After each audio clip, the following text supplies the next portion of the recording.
Ladies and gentlemen, it's halfway through the year, and we decided that on this episode of Gray Market, we're going to give you a whole lot of updates, numbers, where the market is, because I know this is a lot of stuff that you guys want to know.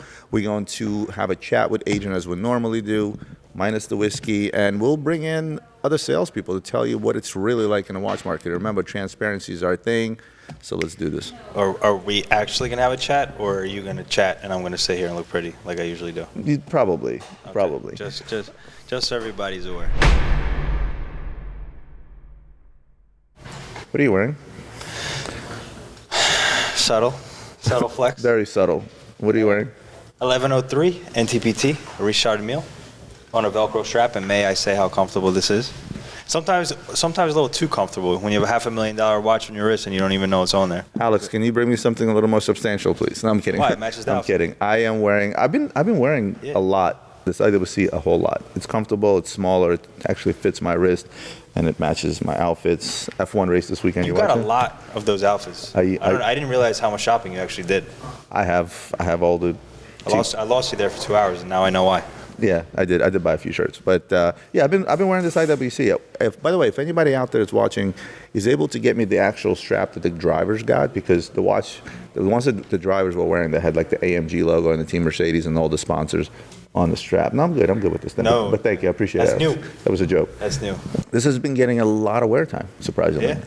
I usually lose interest after a few weeks and try to switch them up, but in either case. The first thing that people are probably going to want to hear about is where's the market. But I want to preface that with company numbers. If you guys remember when Gray Market started, right? Gray Market started, and the very original intro, part of it said, we're going to show you what it takes to take a $100 million company to a $300 million company. And we're talking, revenue per year. Drum roll, please. Where are we at? Last year, we finished 126 million. So we grew 26%.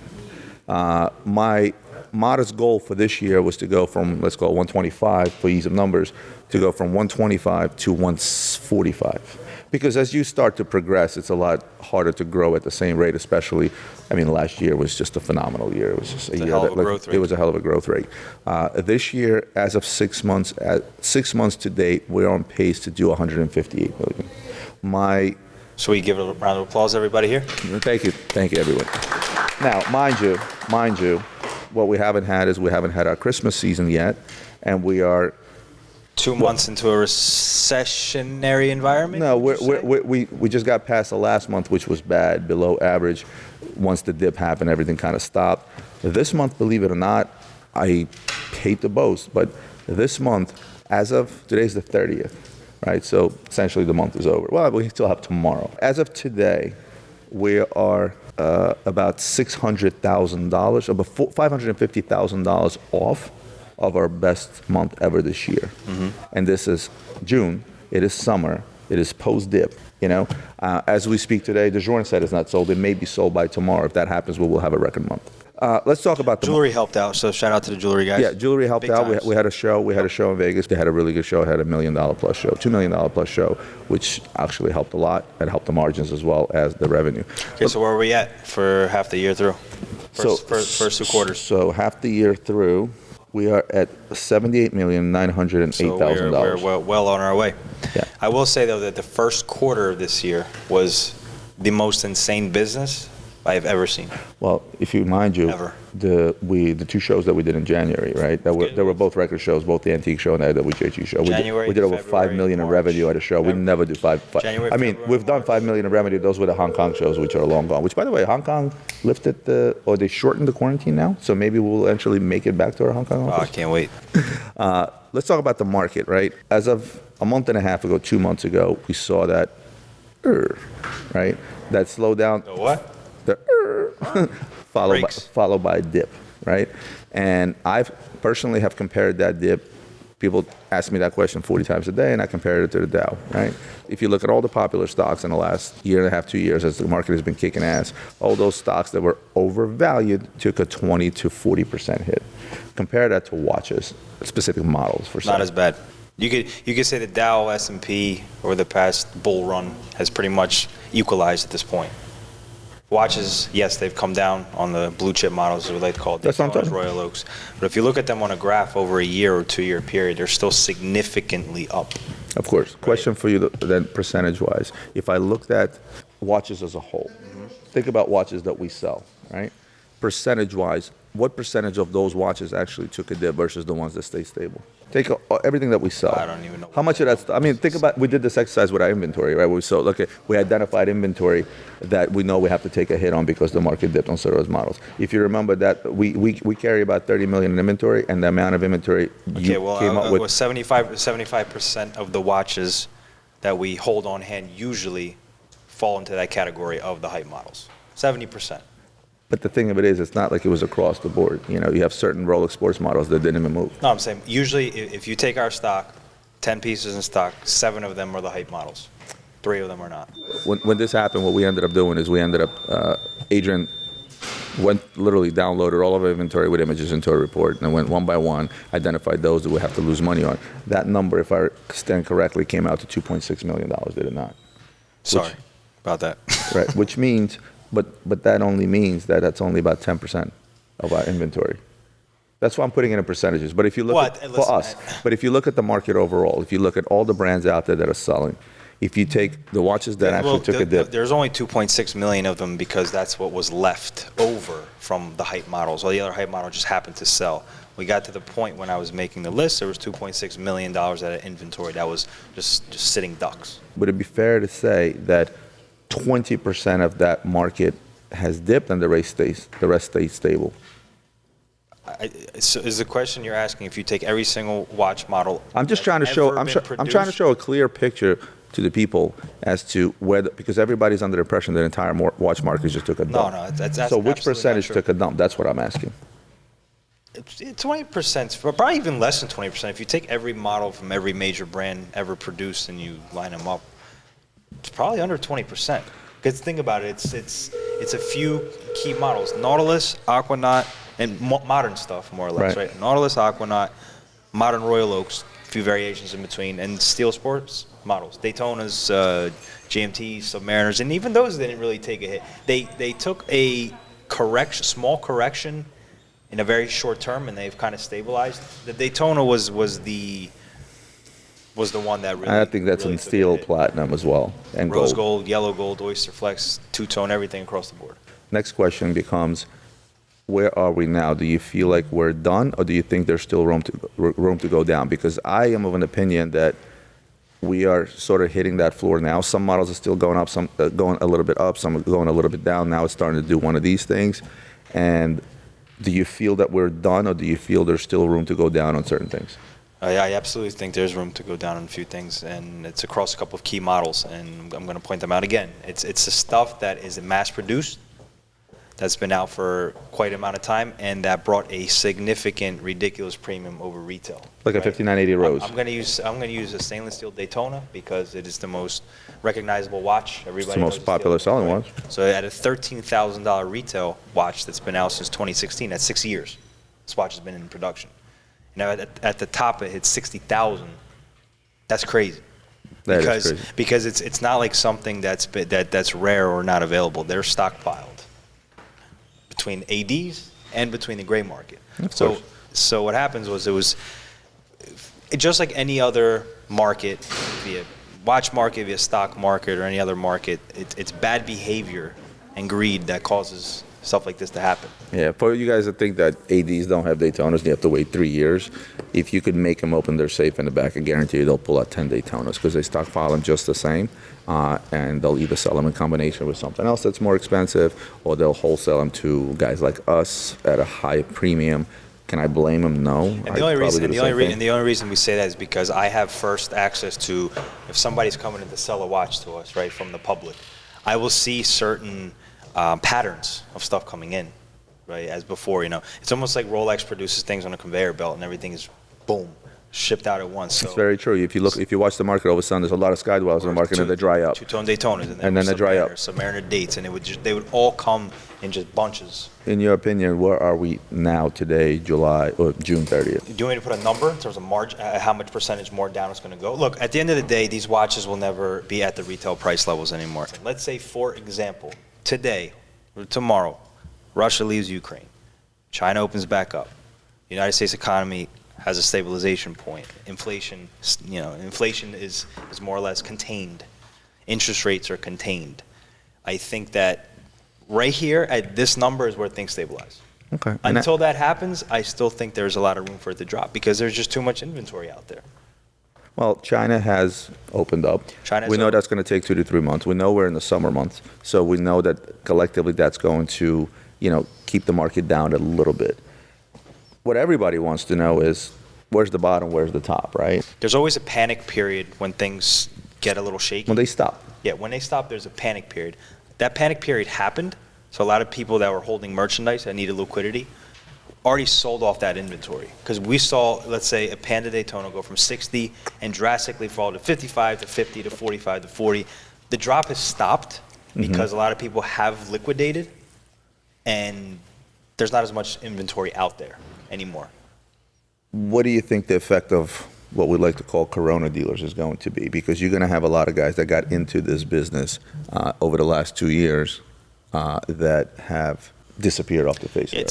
It's gonna be. What effect will that have on the market? Humans are. It's all psychological, right? When things are great, you continue to think that things are going to be great, and you just it's habitual. It's behavior, right? They make money, and then now they're gonna make more money, and then once they start losing money, they get scared, and they don't want to take those losses again. So I think you're gonna see a lot of these backpack or Corona dealers. It's gonna scar them. Yeah, you're absolutely right.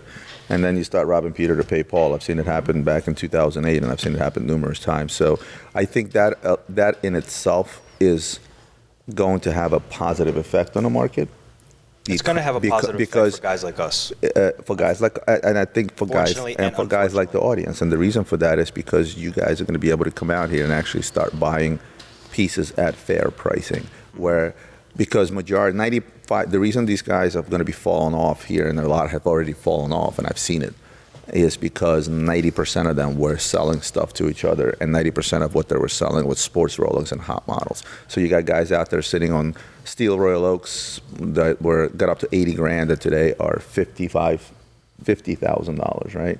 And their entire, inventory was 4, 5, 6 Royal Oaks and 15, 20 Rolex, and the hottest Rolexes, they stand to take a 30, 40% hit on those. I don't know if they can sustain it, because a lot of those guys along the way, the way our business works, is funny, you end up racking up credit. Not only can they not sustain it, is that they can't liquidate it. Exactly. Because a lot of these fly-by-night dealers or backpack coronavirus dealers, whatever you like to call them, they had one outlet to sell a lot of stuff. To each other. A certain Facebook group or to each other. Yeah. But each other are not buying. That's why when you have guys like us with a great audience and great customers. I'm gonna read you a message. You guys remember, I think it was a Watches and Whiskey, where we had a guy on there whose his name was Ricky Maduro from 101 Watches, right? Sent me a message. I'm just trying to find it. Give me a second. He goes to me, bro, I can't thank you enough. I remember when we talked outside the show in Miami, and you said focus on retail, because when shit hits the fan, wholesale will not be like this. It couldn't be more right. My wholesale friends are crying right now, and I'm surviving with the retail sales. I told them to basically concentrate on the retail public. Wholesale is great. It's a good tool to get your business to highest it's ever been in terms of revenue, in terms of profits and everything else. It's a quick, easy deal, quick, easy money. But at the end of the day, if you want to build a real business, that you have to rely and make your retail clientele a priority. Absolutely. Which is why, if you remember, at the peak, we did not sell a lot of hype. In fact, I don't think we sold any of this hype stuff to end users, because I couldn't personally bring myself to sell a Patek 5980 rose gold to somebody for $350,000. Everything that was super hype and super inflated, if you remember, platinum Daytonas, baguette Daytonas, all that stuff, rose gold Daytonas that were trading at an enormous number, that stuff we sold to dealers. Well, because in my mind, I don't have a client calling me right now and saying, Roman, I paid you $350,000 for a rose gold Patek. It's now worth $180. What the hell? This goes back to the whole China thing. A lot of these models were amped up by Asian demand. Well, that Asian demand is no more. So what happens now? 9 out of 10 of these hype models, the gold Nautiluses, a lot of the Royal Oaks, they all went, 9 out of 10 went to Asia. Wholesale. Which was bigger. So that's why I don't like to look. Sometimes we bring up the wholesale versus retail numbers. That's why I don't like the terminology wholesale and retail, because. Call it retail and B2B. And still, those numbers are skewed because, you know, by definition, when you think wholesale, You think bulk. For most companies, you're selling stuff in bulk at a smaller margin. For us, it means B2B. Right. For us, it means B2B. Well, B2B for us was actually more profitable in some cases selling it B2B to Asia. Yeah, you're right. Because the price levels there were higher. But that's why I wanted to keep so much inventory. But at the same token, our phones are not ringing off the hook with clients calling saying, "Oh my God, I paid you this for this watch and it's now this." In fact, I don't remember receiving this phone call in the last month at all. It happened a few times, but again, we're always very, very transparent with our clients, and we'll tell them, hey, I think that this is high price. I think that it could drop. I'm just letting you know. And if they want it, they want it, right? But we're always there to educate our consumer. There was a couple pieces I remember that I told 5711 Rose Gold. Okay, yeah, got discontinued 2022. Client wanted it like $3.25. Told him not to buy it. I said, do not buy it. I talked him out of it because I'm like, this is crazy. Well, which brings me to my next topic. Where we are now, there's still a lot of, look, I don't think the popularity of Royal Oak, Nautilus, Aquanaut, Daytonas, the popularity is not going to go down. They're still going to be the hotcakes. So where we are now, the client that wanted that 50 sell them for $325. How much would you deliver one for today? Well, now listen, it's definitely better. It's still. How much would you deliver one for today? Rose gold. Pending condition at the top.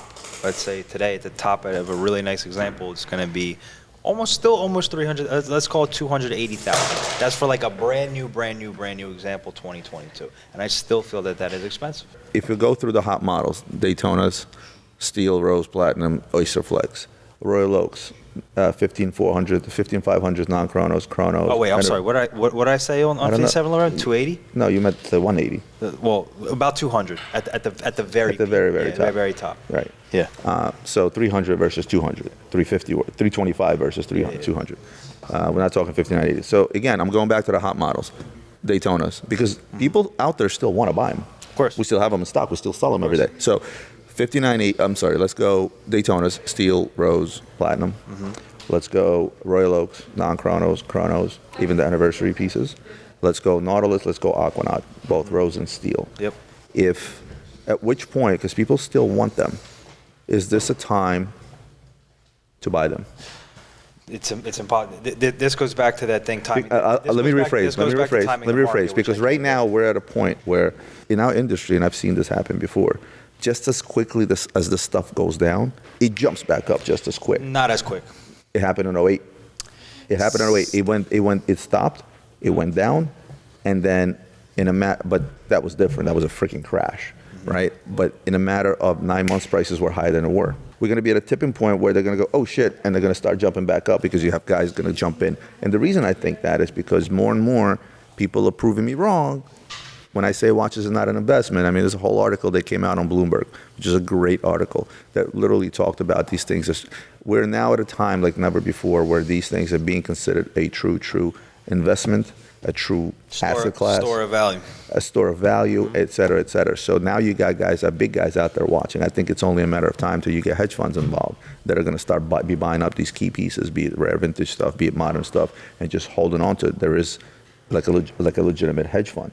When that happens, when you got the pros in there that are buying these watches, which honestly, it irks me to the moon and back, but you're going to have guys out there that are going to be buying these watches only for the investment value rather than horological value, work of art value, a beautiful watch value, buying something that you like. So I think the tipping point is going to be sometime over the summer, towards the end of the summer, where we're going to say, oh, boom. Which means that, let's say, if a Rose Gold Nautilus, let's not take a Rose 5711 brand new buckle. Let's take one that's like a 2018, 2019, one that you could probably get out there and pick up for. Okay, so let's call it 150 to 200. One that's 150 to 200. There's a possibility this thing goes back down. Let's say even another 20%. It goes down to 120 to 160, right? But there's also a possibility this thing can shoot right back up. So as a consumer. What do you advise somebody? Do I try to figure out the bottom now, or do I jump in now, and even if it dips another 20 and goes back up, do you treat it as a true stock, basically? Because right now, my broker's buying stocks on the market, right? Well, I will say this. The first question I would ask them is, what do you have currently in your collection? Okay. I'll explain that. And I like to tell people exactly why. There was a client that came in yesterday that wanted to trade watches, let's just say, that were going down in value. He wanted to trade out of them. He was wanting to trade in the watches that were going down in value. So I explained to him, I was like, it's very similar to, I think it's easy to look at it in the crypto space. Would you trade your Ethereum for Bitcoin right now? You wouldn't. Same shit. Because it's the same shit, right? What you want to do is you want to trade something that's falling into something that's stable. So he had a few Rolexes that were falling. He goes, listen, I'm looking into something AP-wise, this, that, and third. I'm like, okay. Stop looking at the Royal Oaks right now, because I still think there's a little bit of room for them to go down. So you're Same boat. Same boat, right? Put it into this offshore. This offshore, camo, for example, beautiful watch, has been the same price essentially for the past 2 years. It has not moved. As a matter of fact, it went up a little bit, you can say, to mirror inflation. But it's stable. I said, trade in your stuff that's stable. So if somebody wanted to buy a 5711 rose gold, I would first ask them what they have in their collection to see where the hedge is, where the trade is, if it makes sense. That's the first thing I would say. It's not so much timing the market, it's kind of figuring out with the client what their financial situation is, what their collection looks like, what their goals are moving forward. What I'm finding, and our sales reports reflect that directly in the last 2 months, is we're finding that we're selling more $200,000, $300,000, even $300,000 and up pieces than ever, but 90% of those are trades. Pepsi GMT was 30 grand at the top. It's down to 20 grand now. Mm-hmm. So give or take those that bought that watch at $9,250, there's still more than 2x on that watch. So what I think smart money has been doing is consolidating. Look, they didn't take the profits at the top. It's like the stock, right? They didn't take the profit. It's possible it goes down to the timing thing. Yeah. When people nobody sees the top, nobody sees the bottom. You can anticipate it. I mean, you kind of anticipated that this thing is going to blow up. I thought, first of all, I didn't think it was going to blow up. I've been saying for months and months. It's going to correct. I said it's going to correct 10 to 15%. I said, and that's a pretty substantial correction if you're talking about in terms of big dollar value. Right. If you're a dealer and your shit corrects 10 to 15%, you're holding 10 million, 20 million. So what did we do? We did what we always did. Our inventory has always been diversified. So that overall, wasn't a big hit for us. But what I did not anticipate was a perfect storm of everything happening at once, from geopolitical affairs to local current stuff. It all happened at once. Not to mention the turn of the summer. And as we know, in any industry, it's slow. It's slow. People with means travel. They're not spending as much on luxury items. Yeah. As much in terms of volume. So. At least not for the online guys. I mean, historically, July for us has always been a slower month, and I had mentioned that I think next July has 5 Fridays. All right. Right. So 5 Fridays, and the 4th of July. That's 6 working days out of an average of 20 to 21 working days. So you have a third of your month you're not working, you're not doing business. That is true. I think that, look. I'm not going to go out on a limb and give advice. I've told you guys numerous times. I don't have a glass ball. I can tell you what my opinion is. I think the opinion is we get through the summer. I mean, due sheer luck, I guess, or due to the fact that we did something right, our June month is setting out to be a record month. I was going to write up the entire summer. Last month was terrible. I mean, terrible. Let's be realistic. If our monthly average right now, let's just go 80 million for ease of use, right? If we've been averaging 13.3 million in revenue year to date, we ended last March with 10.8. I remember last month was, right? Mm-hmm. So we're off by 25%, maybe, give or take, right? So that's what we call a bad month, right? With that said, I didn't expect this month to be the way it is. But let's say, assuming... It was also a bad month for one rereason. It's not that June business took hits. We sold stuff and took hits. Not even so much hits. If you remember, in May, last month in May, we did a buying freeze. Yes, we did. We did a buying freeze because I felt that things were a little bit too volatile to invest. So I wanted to kind of put things on the back burner. I think that's what helped us this month. And what happens when you're on a buying freeze is now you're not buying new product to sell that new product. Therefore, your revenue is going down. True. That's also why. But you did the buy and freeze for 2 weeks. It wasn't even a whole. 2 weeks is a lot. Yeah, no shit. Think about how much money we spend a week. I know how much money you spend a week. Look, I'm going to talk about. We talked about the hot models. I'll leave you guys with this because I know you want to hear, hey, well, what do I do right now? It depends on what your goal is. If you're now looking at the watch market as an asset class, because I know a lot of people are looking to park money right now. With inflation, and they're looking to hedge. Gold is not doing what it's supposed to be doing. I mean, in your regular economy right now, gold should have been going to the roof. I bought a ton of gold. You guys saw I went to Tracks. I bought an extra 100 grand worth of gold and coins just to put away, right, on top of what I already have. I always put away gold and precious metals as somewhat of a hedge. In a normal economy, gold should have been 2,500 by now. It's not, right? Weird. And again, Trax's theory is that there's too much paper gold out there and people don't trust it anymore. That's why I actually buy. It's manipulated, and I think a lot of capital has been sucked out of the gold market and put into other places. That's why I buy physical gold. I don't buy paper gold. But we can get into the whole gold debate and how I think is BS now. But at the end of the day, the advice I'm going to give you is this. If you're looking at, and you're welcome to give you a version as well, I think it's good to get 2 points of view because I am very optimistic. If you're someone that's looking to jump into this market in ways of parking money yet at the same time to play with some cool expensive toys that you can show off, by all means, you have to figure out what your risk factor is on getting in now and saying, okay, I'm okay putting my dollar in now, it going to 80 cents, and then in a few months going to $1.20, or I'm going to be the guy that's going to wait out and see where the bottom really, really is and try to get in on time because it's going to go back up very quickly because at some price points, guys like us, not just us Watchbox, some of the other bigger guys out there, we're going to be snatching all this stuff up. We've been buying like madmen.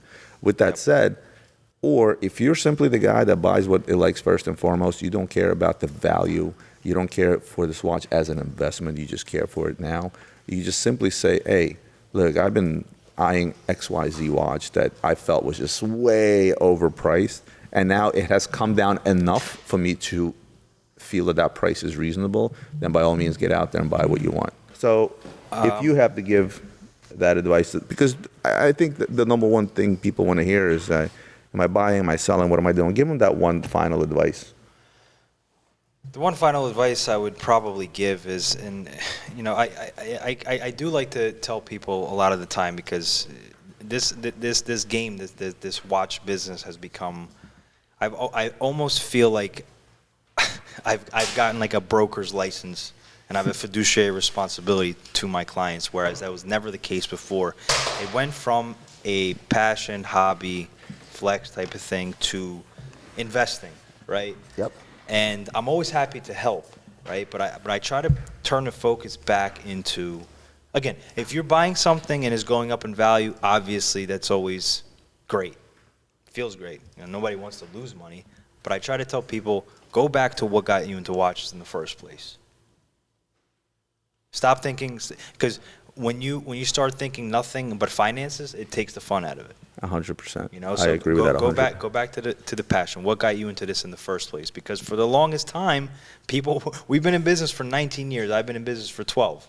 I sold a lot of watches that had nothing to do with investments.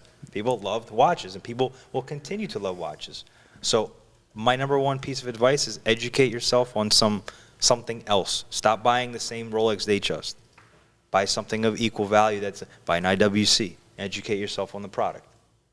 A Jaeger, a Panerai. If you're Nico, buy a Hublot. 100%. Shout out to Nico. So 800,000 subscribers today. 800,000. 800,000. Wow. Big congrats to our brother Nico. That's a hell of an achievement. You also have to take into consideration, again, this is what we do for a living. We sell watches, right? We're in the watch and jewelry business. We sell luxury goods to clients. But as times change, so does the consumer change. And now we've come to an era of a consumer. Which has helped our bottom line, by the way. Because when people smell a cash grab, it helps guys like us, 100%. right? So on one hand, I appreciate it. It's great for our business. But you still want to see that. I want to see them have fun. Exactly. Like they need to enjoy it. Exactly. But I will add this, that as the markets change, as our industry changes, so does the consumer alongside with it. And now you have those consumers that are out there looking to buy this for investment first and foremost, and as an expensive toy later, which is now a bonus, right? There's guys out there that do that with cars. They buy cars purely for the investment value of it, but at the same token, they get to enjoy it, right? Yep. So, but the problem is that the biggest mistake, and this is fairly new in this industry, the biggest mistake that's being made by these guys is what do they go after? They go the hottest, the latest, the greatest. Easy. And they don't The easy educate stuff. themselves Easy and not stuff. realizing that Rolex makes 1 million watches a year, Easy right? stuff. They overlook vintage pieces. If you're going to decide that I'm going to be the guy or girl that's going to look at these things as investments first and expensive toys second, then obviously any broker will give you this advice in any market. You need to diversify.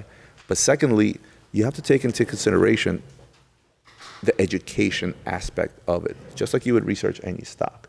How many are made? What the production numbers are. Is this which again, this goes back to we have no idea. When people ask me the investment part of it, if you're buying a stock or you're buying equity in any type of company, you know how many shares are there, how many shares outstanding, you know the future cash flows of the business, you can read their financial reports. You can then make an educated decision.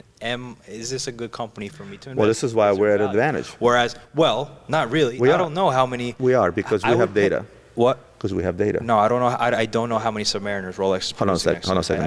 Not on the company end. I'm talking about a sales report. And I can pull a report going back 15 years that will show you, a graph of pricing, both buying and selling. No. I'm talking about from a manufacturer's standpoint. Yeah. It's hard for me to say the value of where a watch will be unless I know for sure. Like, we would probably write a check for $1 million if I knew the exact Rolex production units for the next year or two. How many of each? I would give them a check for $1 million every month. Easy, because especially if they told me what's being discontinued, what's not being discontinued, absolutely. et cetera. So we can't make that type of. So you know what that makes it for? That makes it for it's pure speculation. But here's the thing, because all that from an investment perspective, all that makes it difficult for the investor out there to invest into watches, but the risk is worth the return because you see some of the returns. Like you said, watches have outperformed any other index out there. Right. So higher risk, less knowledge, higher return. Let's wrap up this with underrated watches in this market. Underrated watches in this market. I'll give you 5 specific ones. Dollars? 5 watches. Oh. Bulgari Octos. Okay. I'd still say MB&F. That's 2. Across the board, every watch across the board. FP Journal. Man, that's good. That's a really good one. Well, I'll throw one at you. Yeah, I got 2. 𝗙𝗰𝗲𝗄𝗏𝗄𝗏𝗄𝗏. 𝗙𝗰𝗲𝗄𝗏𝗄𝗏, yes, obviously Lange and Son, but again, those 2 brands, pound for pound, are probably some of the best watchmaking, period. 𝗙𝗰𝗲𝗄𝗏𝗄𝗏 coming in at number 1 and probably Journal at number 2. They just suck at marketing. Their marketing abilities are terrible. Yes. They need to hire us. Yes. Terrible. So, yes, from a value standpoint, 𝗙𝗰𝗲, Lange, yes. Let's come down to earth and Bulgari. pricing. You can pick up some of the most smoking deal from the top groups out there. If you want to talk about Richemont, you can pick up deals on Roger. You can pick up deals on Jaeger. You can pick up deals on Panerai. You can pick up, because look, not everybody's out there buying $100,000 watches, right? People want to buy watches 10,000 and under, between 10 and 20. So if there's a slew of speedies out there. Okay, so you're looking at value proposition from a price point perspective, and I guess I am as well. But the problem that I always have with the Richemont brand groups and the JLCs and the IWCs, yes, it's good value. There's too much accessibility to it. It's too much. Well, that's why Richemont cut down. See, but here's the thing. If you want to look into the future a little bit, right? If you look at the big badass Richemont group that finally said, "Holy shit! Look at what AP's done. Look at what FP Journal has done. Look at what Richard Mille has done, and we're the big badass Richemont group." If you look at it from that perspective, and they started with Lange, my prediction, and they'll hold me to it, but my prediction is the following: now that it went Lange allocation, purchase history at the boutiques in order to get certain pieces, blah blah blah blah blah. They've cut their production down 65%. They said they don't have enough leverage. They don't have enough watches in their catalog to produce that kind of leverage. For example, I will say that like Lange. No, but by Lange going, let me just finish my thought. By Lange going from 55 to let's say 6,000 watches a year down to 2,000 watches a year, okay, it's already risen the brand up. 100%. Lange is up across the board 20 to 30% over the last 2 years. I would even go say 30%, number one. Their older stuff is up 40 to 50%, actually more. The cabarets that are out there trading, people are paying over 20,000 for, you can give it away for 8. Yeah. Now, time zones, I remember buying Lange time zone in the low 20s. I mentioned Lange is undervalued. In the low 20s now, and they're in the mid to high 30s and 40s. So, again, what's the next logical step for Richemont Group? You look at what's the next brand? Is it Jaeger IWC Panerai? No, I think it's hard. I think it's Roger Dubuis. Roger Dubuis. Yeah, I think my next guess is that Richemont Group, once they have success with this Lange and they already seen it, they're going to go to Roger Dubuis. Their watches are too big. So they'll have to revamp. Their watches are too big. Gsrubel's watches are too big. No, Gsrubel has already fixed that problem with the sports line. They're still big. They're still big. What are we missing? I feel like we're missing something, and I can't put my finger on it. Underrated watches. Let's talk Rolex. What's underrated from Rolex today?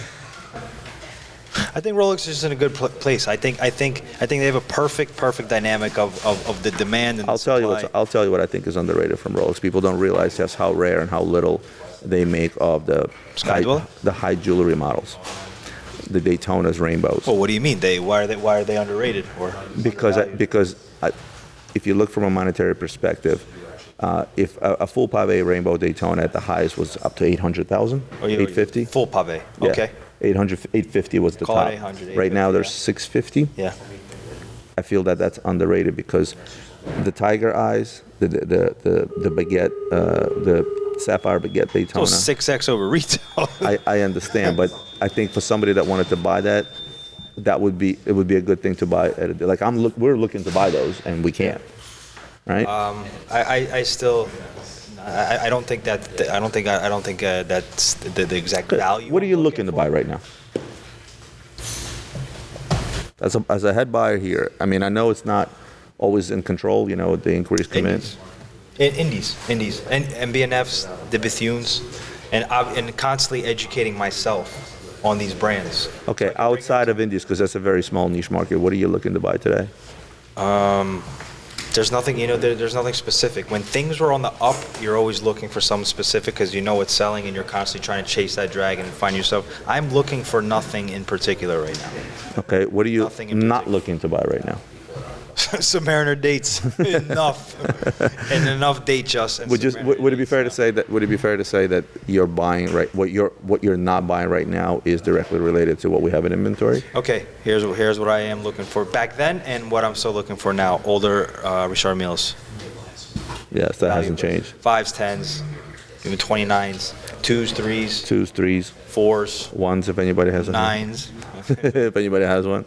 Well, we almost bought a 9. I think the price was a little outrageous. And I'm looking to buy that stuff, and forgive me for saying this because I'm getting bored. I'm getting bored of Datejust and Submariners, as you can imagine. How many? Listen, we still have a dozen Rolexes that comes in every day. I get excited buying something like that because it's almost like a treasure hunt. They're not easy to find. And when they come across, would you be able to answer, if I'm a client and I asked you where should I park my money in today, what would you tell me?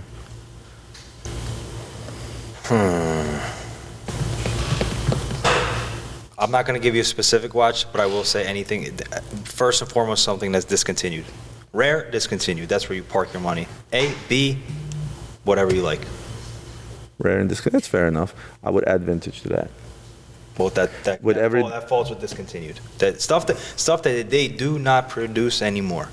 That's where you park your money. If you want to store value, that's where you park your money, because you never want to park your money into something that's still mass produced. Let's talk about the company for a second. People are always asking us questions because we've kind of been all over the place. Last time we talked about, we never said we're going to Miami. We announced that we're thinking about going into Miami. And what ended up stopping us, if you think, is the fact that just stop us. Just yeah. hit the brakes. but we didn't hit the brakes during the dip. We hit the brakes 6 months into this hot-ass market, realizing that, look, the smart money is right here at Luxury Bazaar and online right now. And for us to, it made more sense for us to take the money that was coming in and then reinvest it in growing the inventory, because the more you have, the more you sell. Right. And in the hottest market ever, it made more sense. Now that the market has stabilized, you think we should start slowly exploring a physical location in Miami or Singapore, as was discussed? Because we have right now we have on the table Singapore, Dubai, and Miami. Yep. Do you think we're at a point where, I think, or do you think there'll be another bull run and it still makes sense to keep the money here? Because look, for us to open up a badass store, right? And again, we don't need to have gold toilets and gold walls, right? But a really nice lounge type of store, the build out is not the investment. Let's say a build out costs us $1 million, right? That's not the investment. The investment is going to be the inventory that has to sit in that store. And rather than, yes, we can take some of the inventory here, take $10 million worth of inventory, $20 million worth of inventory, and set it at that store. The problem is that store becomes now a shipping station for what we do here on the daily. Right, but so we have to have dedicated inventory there. This goes back to one thing only. You mentioned the type of inventory that we hold, right? Right. And 70% that I said is of the blue chips, hype stuff, right? You don't need a physical location to sell the hype stuff. No, we don't. Rolexes check out by themselves. APs, for the most part, with a little facilitation. Same thing with Patek. Right? Yeah, people for the most part will go on the website and check out. If we're really trying to dive deep into these indie brands and these more special and elaborate. Yeah, well, we take all the tourbillon, but hold on. But we're also going to take the high-end stuff. We're going to take the AP tourbillons that we have a dozen of. That requires. There's always something to be said about having a physical lounge type location in an affluent area where people can touch and feel the product. Okay. We are missing that touch, and what's great about us right now is, if the first time that me and you had that conversation, we mentioned it. I got 200 emails after Gray Market dropped. Yeah. Resumes. About Singapore? No, about Miami. About Miami, yeah, I got 200 resumes.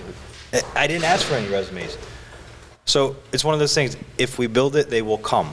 And I think we just have. All right, I'm going to make you choose. What? Today, if we did it today, Singapore, Dubai, or Miami? How could you not say Miami? It's home base. From a business perspective, Singapore, Dubai, or Miami? Oh, Miami. It will net us the most. I would probably argue Dubai. It's a bitch of a flight. Shout out Miami. You know what? I looked downstairs. How many tourbillons do you think we have in stock right now? Actual number? Actual. How many pieces? 20. How many? Much higher. Really? We're at over 60 tourbillons in stock right now. What? Really? Yes. Think about how many AP tourbillons we have in stock right now. Wow. Oh, shit. So you've been busy buying. Guys, get to work. You know what I want to do? I want to story time. Give me a crazy story that we haven't told yet. And not the one where you destroyed your keyboard in your office. Let's play the John Cena clip again. That was fake. That was photoshopped by Christian and. That was CCTV camera. That was security camera footage. I like how we like to show the audience what a crazy person I can be. It's not crazy. I'm just very passionate. I'm in game mode. You know what I mean? I know. That's all it is. We all loved it here, and the audience loved it.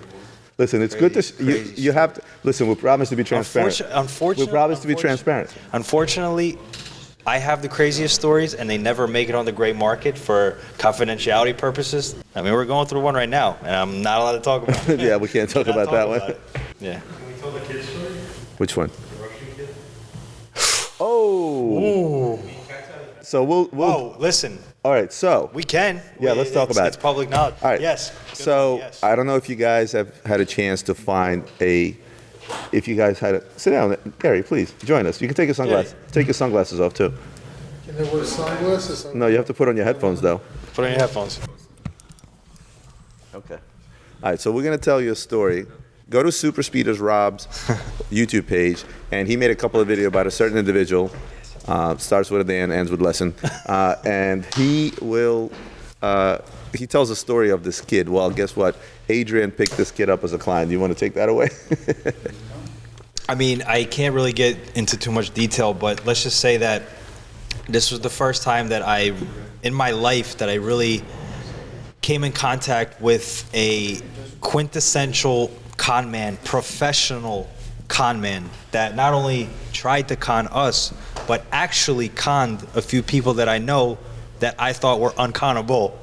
That's a new word. How about the fact? I mean, how about let's start with the fact. He took me for a spin, man. This kid, the stories he told, and I believed him. It was crazy. Okay, so To the extent that I hit him up for tickets to the Milwaukee Bucks Sixers games to sit on the floor because he said he was the owner of the team, and I believed him, and everybody around him believed him because it made sense. Private jet here, 918 Porsche here, spending all types of money, doing trades, richer meals, everything. 15 different fancy cars, crazy ass watches. It just like. He was the Tindler Swindler, but in the watch of the watch You world. know what's funny?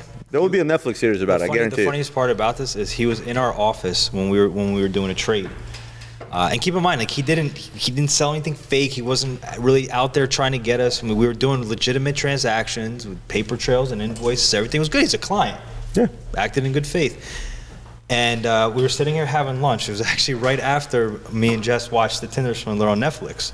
And we started talking about this in passing conversation. He was half of the Tinder Swindler. Yeah, he was a little skinny side. And we started talking about the Tinder Swindler. And then he starts talking about the Tinder Swindler. Like, yeah, this guy, he was good at what he was doing. He was laughing, making fun of him. And then, looking back on it now, like, holy shit, dude. Like, it was worse than him. It was all fun and games. It was saw an article online that he's been arrested by the FBI. Yep. Basically, he was running a pyramid scheme with cars, with watches, and things like that, buying from one place to another. I mean, it was a lot more complex than that. You can check out Speech. But we worked with this client for how long? Better part of a year. Oh, wait, the best part about it is that he said that he is the nephew of a killed Russian. Hold on. This is the... Wait, damn it. Give me some of the lies he gave. They were great. Okay, so essentially he played himself out to be the son of an oligarch, and not only was he the son of an oligarch, he was the nephew of a essentially killed oligarch by the name of Mikhail Yeltsin. And he started talking about this guy Mikhail Yeltsin, and he was like basically the minister of propaganda for Putin. Yeah, and then he mysteriously died in Europe. Yeah, no, well, he actually mysteriously died in D.C., and then this kid's telling us a story where, he's not really dead. And He told us the guy's not really dead. Here's what got me. Here's what got me about the whole thing is I didn't know who Mikhail Yeltsin was, and I looked up a picture of Mikhail Yeltsin, and the kid looks like him. Like now, I'm like, that is your uncle, right? He does look like him. His face was the same. Yeah, he does. Right? He does look like him. I just believed it. I didn't really find much information about his father or family, which sometimes you can't find information about some billionaires that are in the dark. But it was crazy. He took us for a wild ride. And he had not just us, but he had probably a good 24 watch dealers out there that were lining up to sell him stuff and buy stuff from him. Buying stuff from everybody. He was buying stuff from everybody. I think what raised the flag for us is that he bought for his No. the perpetual calendar, the platinum stainless steel perpetual. Remember, he bought that, and he bought it specifically for his dad, and he took it to Moscow for his dad. He's like, "You got to get it to me. I'm getting on a jet to go to Moscow." The one that got me was, and then it ended up sitting with our friend Ellie. That was already after the fact. What really caught my attention was when he was in our office and he had mentioned that he had a 5711 Tiffany coming. Oh yeah. So we committed on the 50th. No. Speaking of crazy stories. So the story goes, we're finishing up a transaction here. Everything is good. Watches come in. We send him a payment. We're having lunch. We're saying, he goes, oh, by the way, this was right around the time that the 5711 Tiffany's were being allocated. And based on some of the watches that I bought from this kid, I figured, hey, because you was bringing some crazy shit. Yeah, he's a billionaire. His father's got access to crazy stuff. I bought some wild APs from him, wild richer meals from him.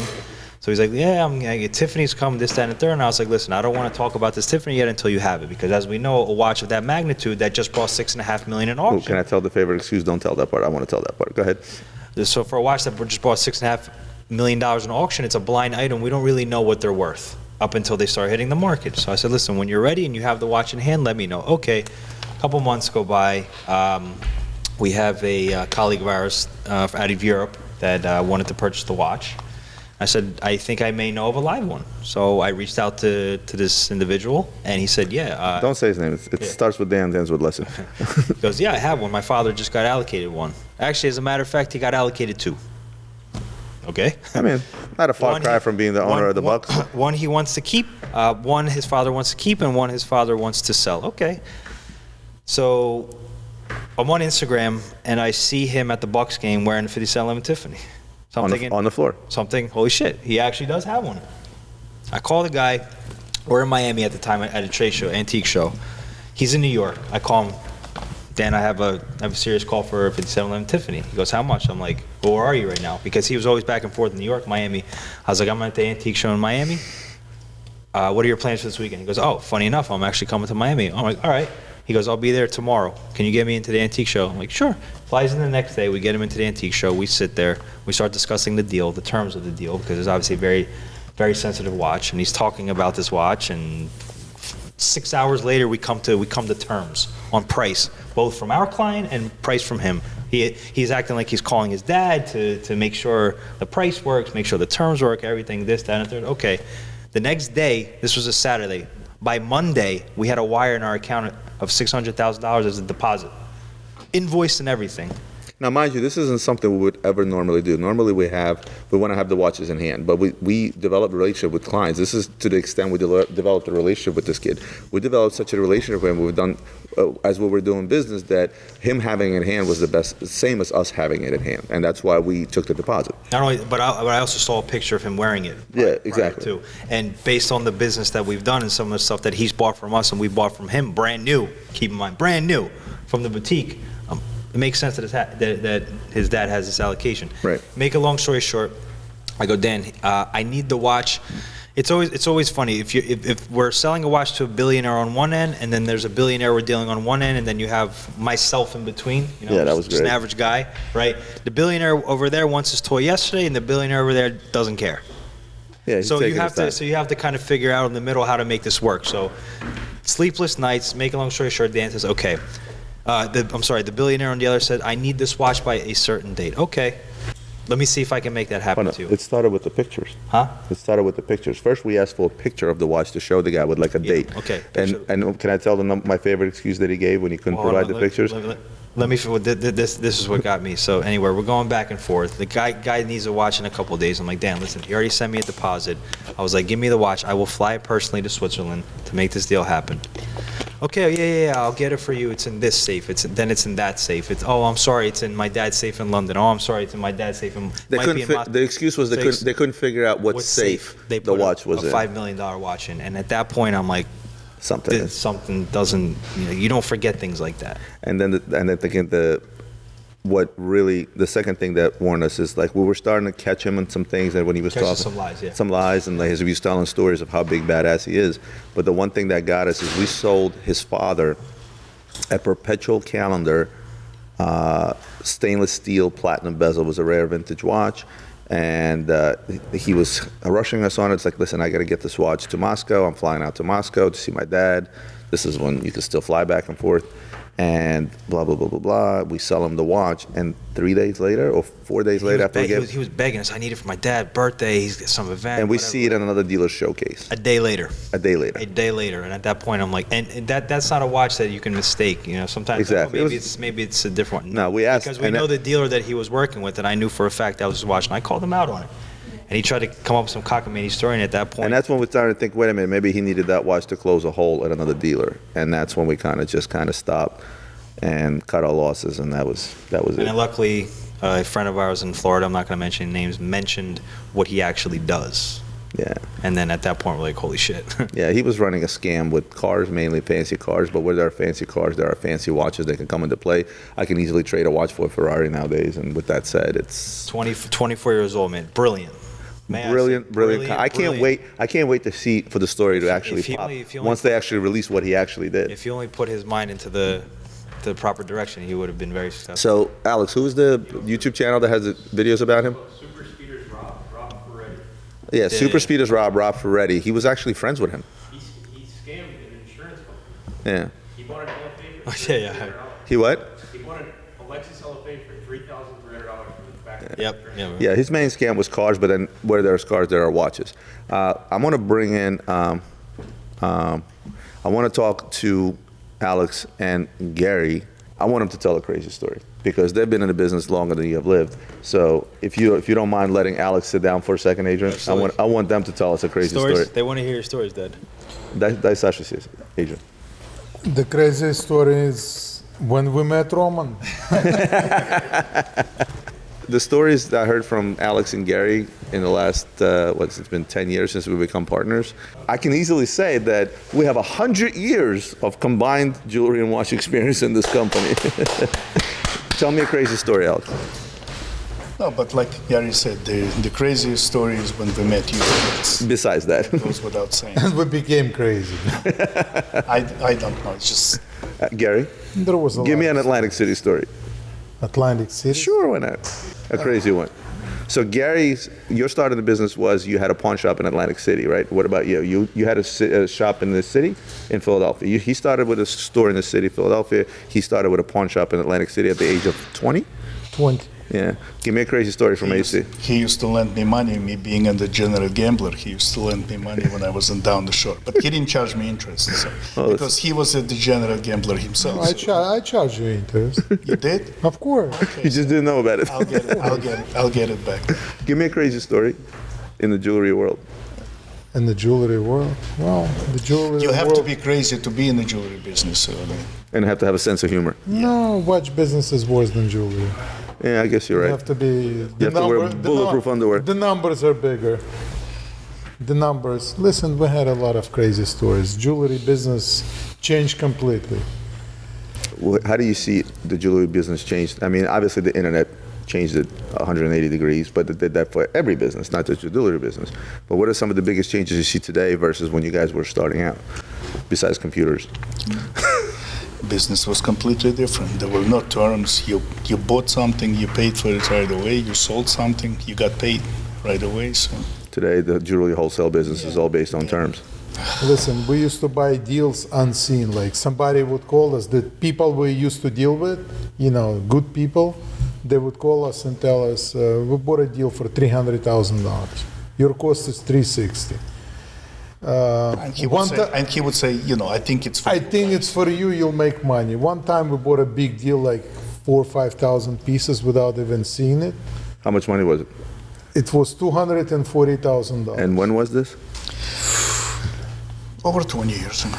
So today, Probably 91, 92. so today, an equivalent of about a $750,000 Yeah. deal. So it was a big deal. So Huge we deal. buy a deal without even seeing it. And we invited two religious Jewish guys on Saturday to come and see the deal on Shabbat. And they came. They came, of course they came. And when we opened up the first box, there was like 12 boxes. Yeah, we opened it together with them. We offered them $20,000 to go home. But of course they didn't take it. They didn't take it. The deal was so sweet. One time we What do you bought mean? So you're telling me you bought 12 boxes packed with jewelry without seeing it? Yes. We've done that. Told you, many- you gotta have such a humor, be crazy to be in this business. We've done that many times. We used to deal with a company in Boston, Gordon Brothers. They were one of the biggest in jewelry wholesale companies, and they used to buy all the closeouts. So the owner of the company, the nicest guy in the jewelry industry, the most honorable person you ever met, he would call us and tell us, there is 2,000 carats of diamonds. I think it's for you. Without even asking how much, we'll buy. Without asking how much? Without even asking how much. We never, there was never a bad deal with it. Would you say that back in your early days, before I was in this business, Oh, excuse me, before I forget, crazy story. We're in Las Vegas trying to buy a deal from one of our, friends, suppliers. And he was asking, I think, like 40,000. And we offered 37, or something like that. So we just went back and forth. And then we go, how about we flip a coin, like 37 or 39? He goes, no, I have a better idea. Why don't we flip 75,000 or nothing, So we did not agree to that. you didn't? I know. The guy wasn't joking, so. Gary, tell me a story. Fuck you. That's my favorite. Tell the fucking Marlboro Light story. Wow, We're sitting in a spa in Thailand, bunch of guys, having dinner, Well, you went there for business. It's not like you went there. Yeah. We course, went there of on course. business. We're having a good time. A lot of our friends from US from like different cities. Yeah. Yeah. Can you get a joint here in Thailand? He said, yeah, there is death penalty for this. I thought, okay. And then 5 minutes later, True story. he comes up to somebody and he asks him something in Thai language. And the guy just walks by my table and he puts a factory sealed pack of Marlboro Lights in front of me. I said, what the fuck is this? He said, don't worry, open up. I unsealed the pack of Marlboro Lights, I light it up, I take 2 puffs. Not that I was gone, I thought I'm dying. Alex is sitting across from me, he said, look at you. But you forgot to mention that the chief of police of Thailand was sitting at the same table as you. No, he was sitting He next was table. knitting at the table next to us. Well, I almost died. It's not a This funny is story. Look, can I tell the fucking story? Because the microphone is killing the story. They're sitting in fucking Thailand, okay? Next to him is the chief of police of Bangkok, okay? Where he's in a country where selling drugs results in a death penalty, right? I don't think death penalty in Thailand. So long story. Well, they chop your hands off, or one or the Something other. like that. This one has a few drinks. He decides, you know what? I really like to smoke a joint. Goes and gets this sealed pack, literally sealed. You couldn't tell what it is. He smokes the Marlboro shit. Lights. It ended up being something called Thai steak or something. It was something. steak, that's yeah, exactly it what was it some was. crazy shit. That night, he's in the fucking shower. Half of his body is numb. He's walking around like fucking Wolf of Wall Street. All right. So I'm just gonna tell the story how it really happened. 3 days later, I came home, I wound up in a hospital. Yeah. 3 days later, he came home, wound up in the hospital. His wife was trying to figure out what the fuck did you do in Bangkok. Our friend Alex went with us. He was in the business at the time, so we went there to buy silver for him, silver jewelry. So we're staying at the hotel It's the best. because the food was so spicy there. I couldn't eat anything. I've lived in this country for 45 years. I've never been to McDonald's. The only time I was at McDonald's was in Thailand at the show. So what we tried to do, like breakfast in a hotel, was really, really good. It was like a buffet breakfast. So I tried to eat as much as possible, so I wouldn't feel hungry for the rest of the day. And 3 of us, You were sleeping I in the overslept. room. I overslept. 2 of them, Gary and Alex, other Alex, went downstairs to have breakfast.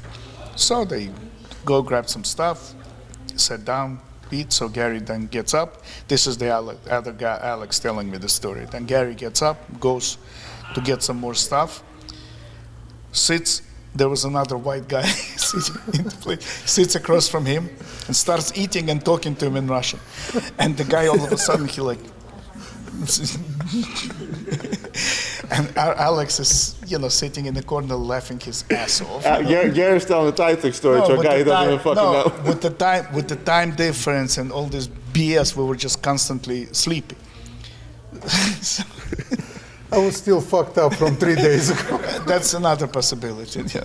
No, but you should have seen. No, there was Alex told me you should have seen the guy's face. He's sitting there eating by himself, minding his own business. All of a sudden, a guy sits across from him, starts eating and talking at the same time in the foreign language. No, you remember? I want to try some of the Thai stick shit. You remember when we walked outside the restaurant when we were totally drunk with my cousin? You remember Yes, that of restaurant? course, of course. There's a guy standing there with an elephant. Oh yeah, that's right. I wanted to buy an elephant to take a ride to the hotel. No, because there was no cabs, and it was probably 140 degrees outside. We when were. came out. So let's grab this elephant. We'll take it. And you wouldn't leave him alone. Let's go to the hotel. I got a Gary story. Forget trying to get an elephant. We're in Vegas. We're at the Wynn. We went to the restaurant at the Wynn, and we're outside, and we needed to go somewhere else. This is after a good dinner, after a few bottles of wine. We get out, we get in the cab. Gary's in the cab, and he goes, "Yo, take me to the Wynn." We're at the Wynn. He's in the cab. He's saying, "Take me to the Wynn." No, we're Tropicana. Hold on, no. I came out from the show. Hold on. I was on the phone with him. He was there by himself. Yeah. I was here, so I called him just to see. He called, but doesn't matter. Just to see how the day went.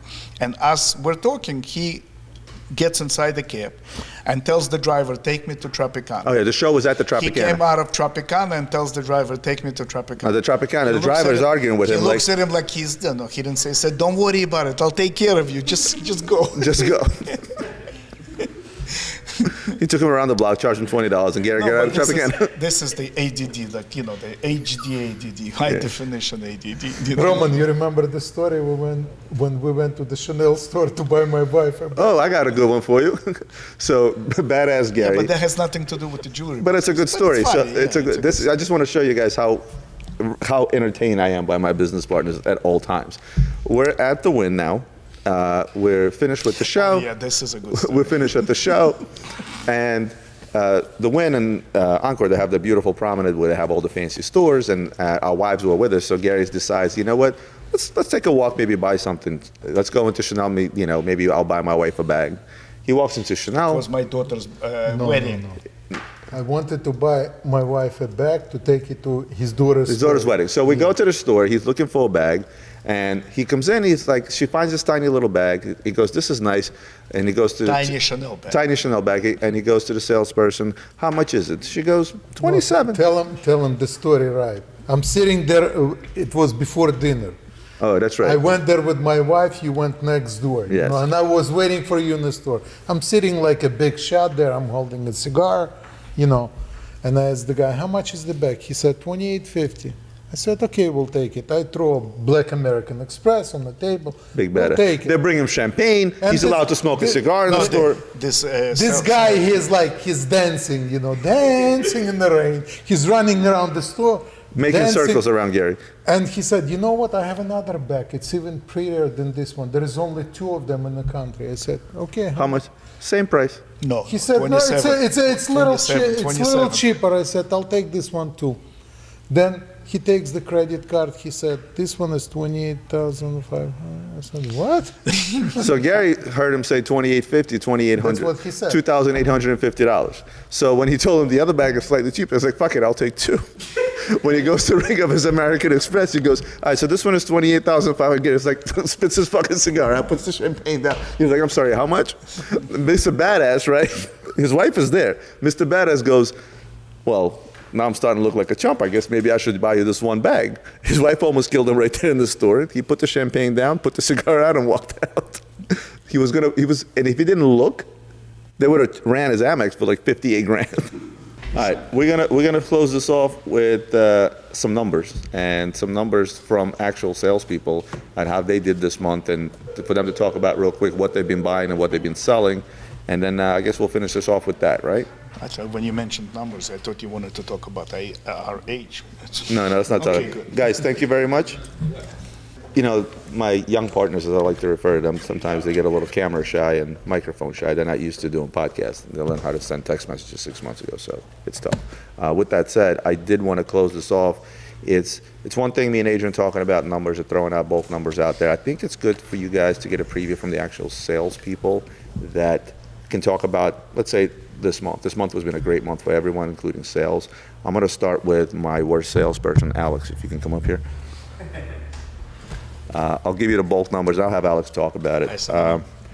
Alex, again, the month isn't over. We still have tomorrow. Yeah, I'm cooking like No, it's not. 500,000. What do you mean? Month's over today? No, month is over tomorrow. No, it's not. It's the 30th, last day of June.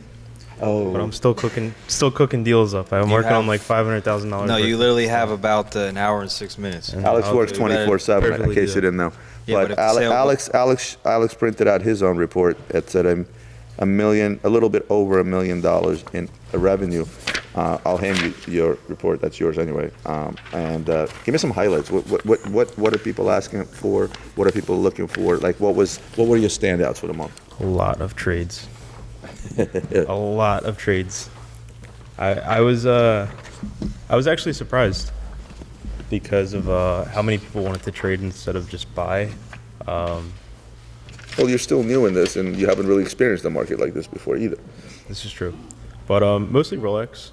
There was a lot of special pieces that were sold, such as the COMEX. All right, so the Rolex COMEX was a standout, obviously, but at the same token, well, we got to tell that story. So a client of ours calls us, and he's really interested in the COMEX. Alex works it out. He was talking to Alex. He works out a price with him, and talk about It's not a crazy story, but it just goes to the length that we go here. Now, one of the things I have here for every salesperson or sales girl or sales guy that's in here is they know my open door policy, and I'm always happy to step in, talk to clients, and help with the sale, right? And the guy wanted the watch. It was pretty much a closed deal, and Alex walks into my office and tells me, like, listen, I pretty much closed the deal, gave the guy a fair 18 price. out of 27 watches are Rolex. Shout out Rolex. See how much? Yeah, it's not like Rolex isn't selling, guys. how much- Rolex is still selling. how much 18 wholesale? out of 27. See how much wholesale though? Yeah, most, what, you're at 90% retail sales? More.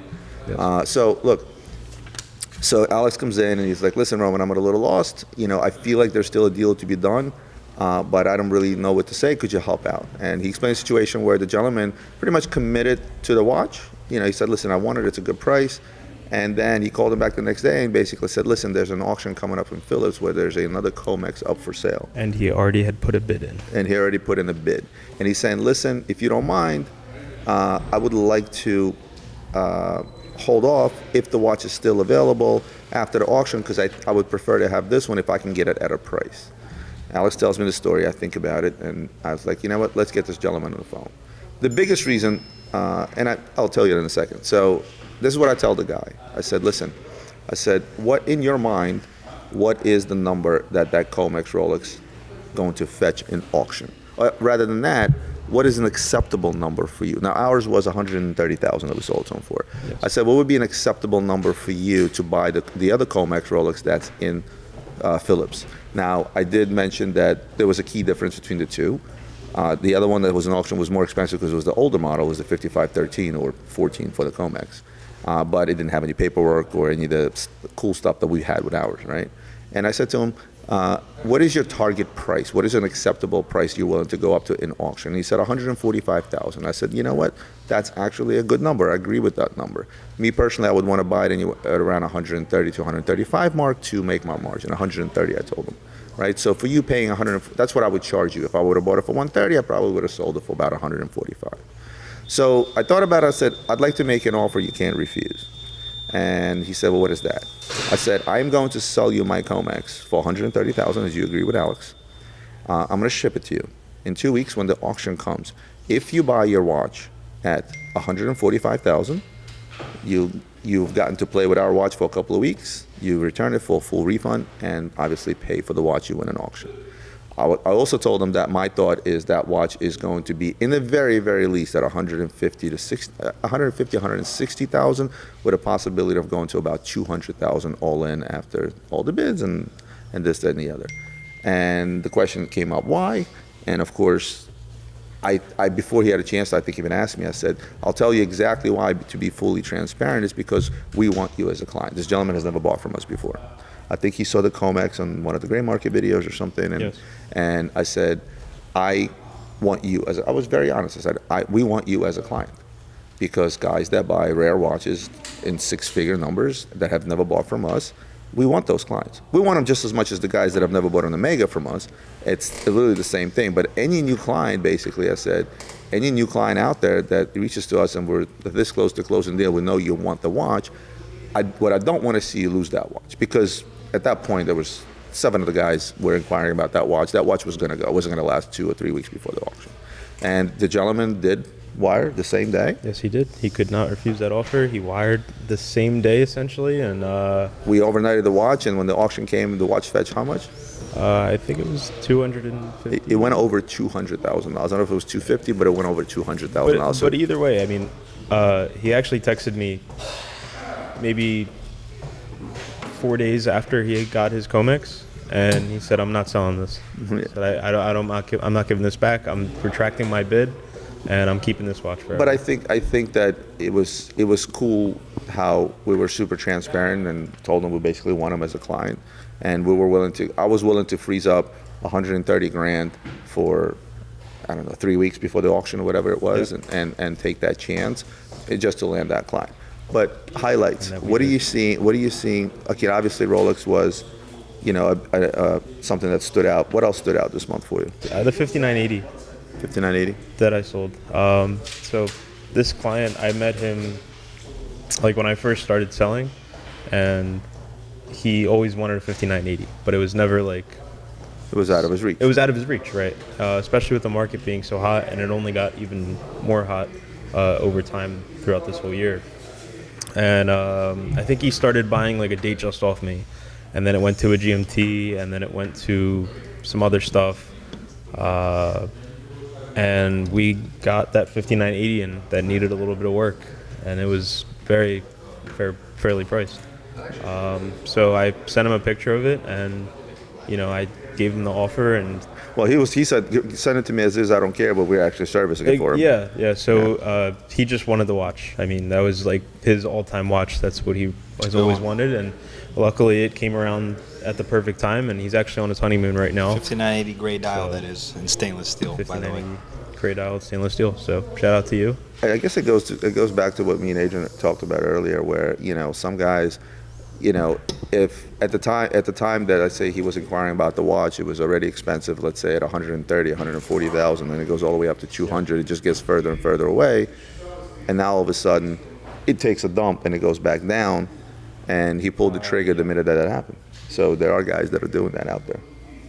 Yeah, I mean, it's right now definitely proved to be a better bargain hunting environment than a couple months ago. And this is a guy that didn't care that watch may go from, let's say, 110 where it's at now down to 80, 90, and then back up, because that's a watch he always wanted. It's a watch he's going to keep. Yep. And that's like a perfect live example, and it just solidifies what we talked about earlier. But overall, I mean, look, you're still over your $1 million threshold. What was your best month ever here? I think it was just under 2 million. Just under 2 I think million. The month ended, and the next day I would have hit 2 million. Yeah, I remember that. So, but for me, it's like I just want to be consistent. I don't want to go from 1 million to 2 million to 3 million to 4 But million. that $2 million month, you had a couple of big hits. Yeah, I had a couple of big hits, and I think that was the first month that I really had a big month. Well over 1.5 million. Well, usually I hover around 1 to 1.5. Yeah, but you've been averaging slightly under 1.5 overall the whole time. So again, even in seemingly bad times, you still manage to do over $1 million in business in the summer months, which just again goes to reiterate what we talked about earlier. Right. Good job, Alex. Any stories? Any stories? Yeah. Can I think? Yeah. Let me think about that. I mean, any stories I have, Adrian, is probably a part of it. Yeah, but they don't know it. What I think. What have I? Your reaction when Adrian obliterated a keyboard? I was actually downstairs with his client. Oh my God.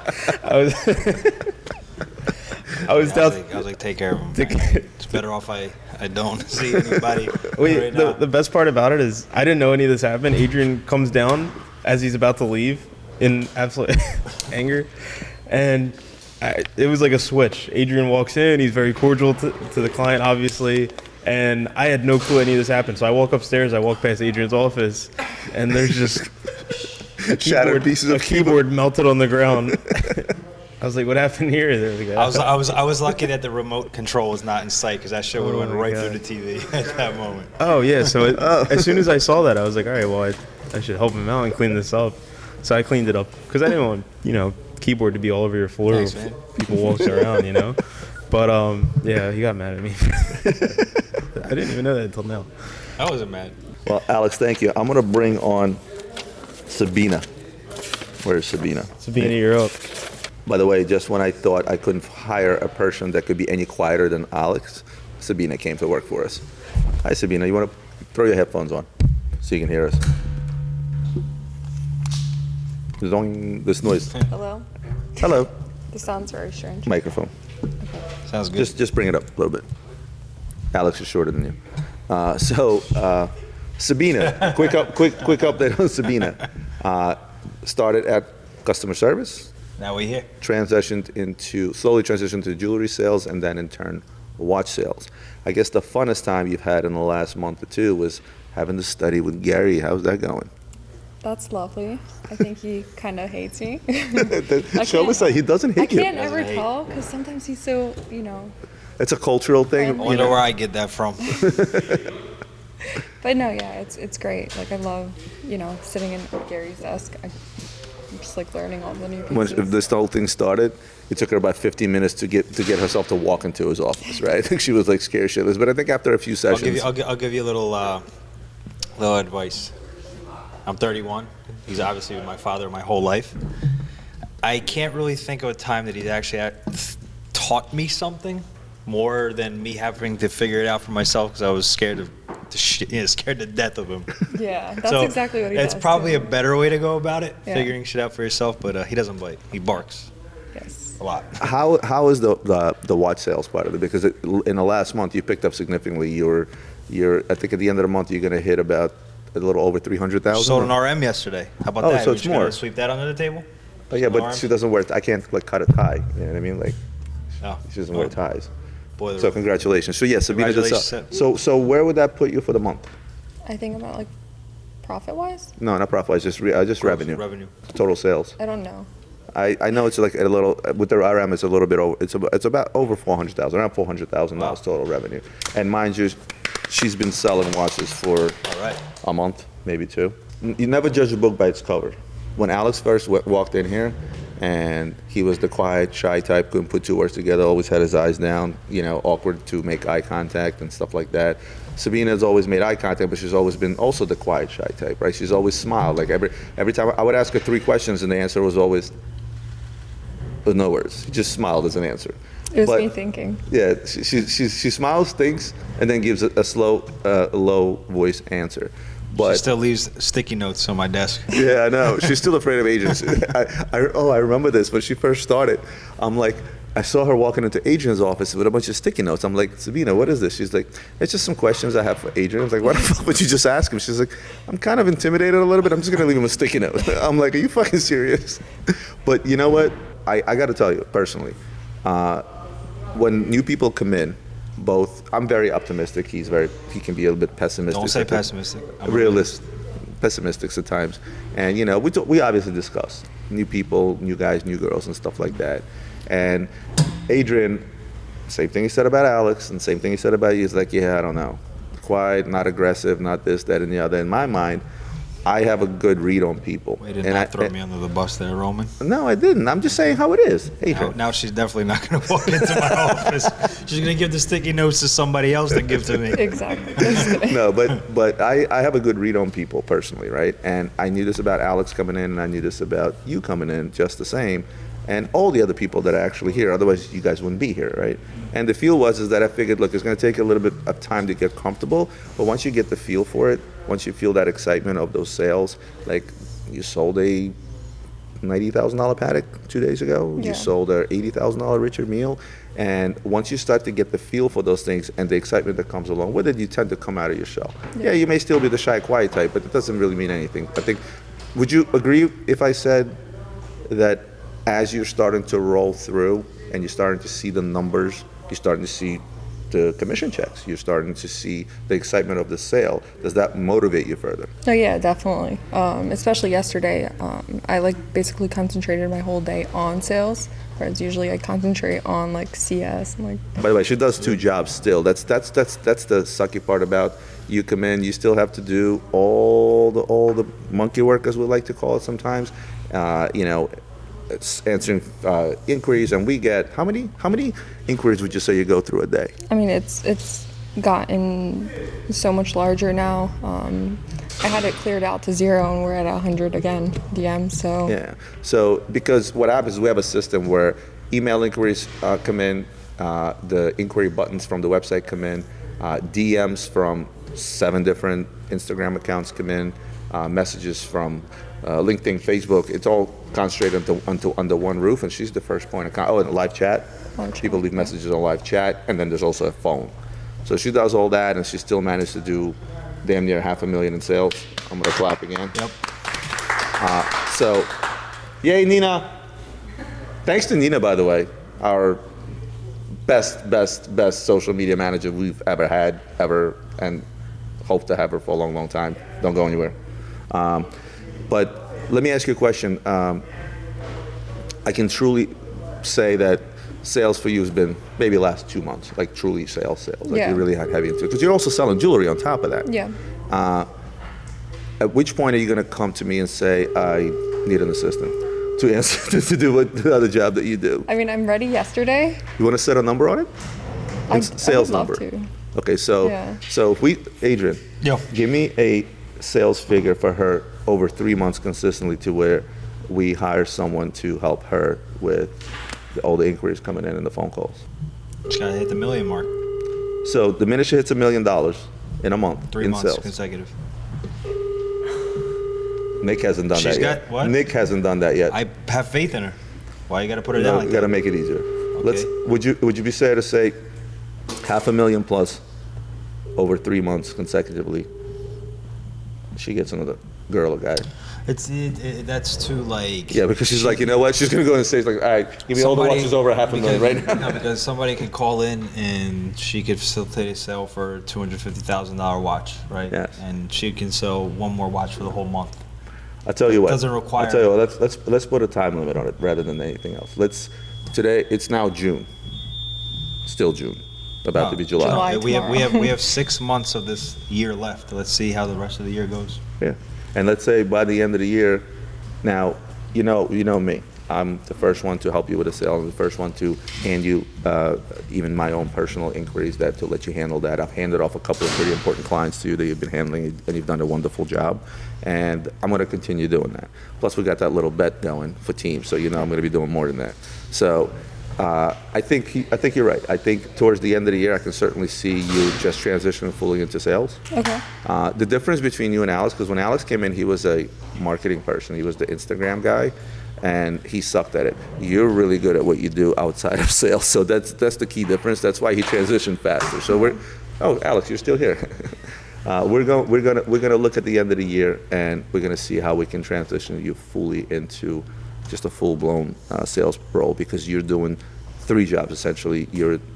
Originally you transitioned from doing CS as well as selling jewelry, but now you went to CS, selling jewelry, and selling watches, and jewelry and watches are 2 different ball games. And I think you've done a wonderful job so far. So thank you. And I want to bring on a guy that has a nickname. Let's bring out Machine Gun Chris. So Chris's story, you guys, some of you that are not familiar, Chris's story is pretty amazing. Chris, I met Chris via YouTube. He reached out to me. He ran a small YouTube channel called The Watch Lounge. And he reached out to me a bunch of times, basically asking me to, hey, would you mind coming on a live with me? And would you mind, doing a collab with me? And blah, blah, blah, blah, blah, blah, blah. Finally, he got to me. I did a collab with him.